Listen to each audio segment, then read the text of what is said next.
U.S. farmers are filing bankruptcy at record levels because of the Trump tariffs and the government shutdown. China, which is the leading purchaser of soybean, is boycotting all purchases of soybean from the United States. Hear from a farmer himself. The administration was expected to announce a bailout for American soybean farmers as soon as this week, but there are some fears that the government shutdown could be stalling that plan.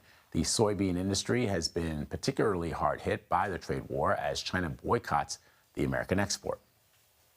I don't believe there'll be a profit this year. I think we will go backwards. It's an endless cycle that we're caught in right now, and this is all I know. Can't do it any better. Incredibly heartbreaking.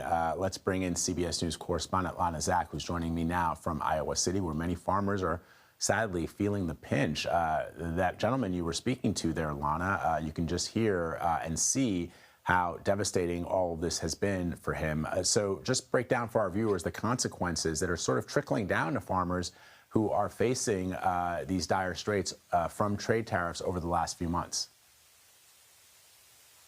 Yeah. Hey there, Vlad. Good to be with you. So that's Rob Ewald. He is a corn and soybean farmer in the Quad Cities. And I have spent several days with him.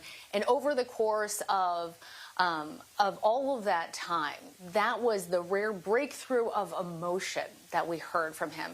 Like most farmers, usually he tries to put on a brave face, but he said he wanted to be honest about how difficult the situation really is, because he wants others to know that they're not struggling alone. And he grew up in the 1980s watching his parents go through the farm crisis of the 1980s, and he sees the parallels to right now.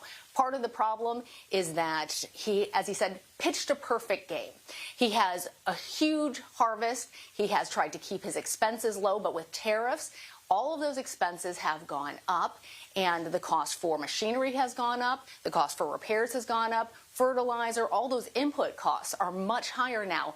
And then on top of it, China, the single biggest soy purchaser in the world, has decided not to buy any U.S. soy as a result of those tariffs from the Trump administration.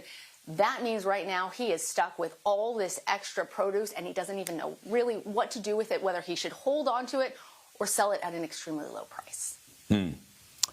How are farmers sort of making ends meet, Lana? A lot of debt. So in the case of Ewald, it costs about $1 million to operate his farm every year.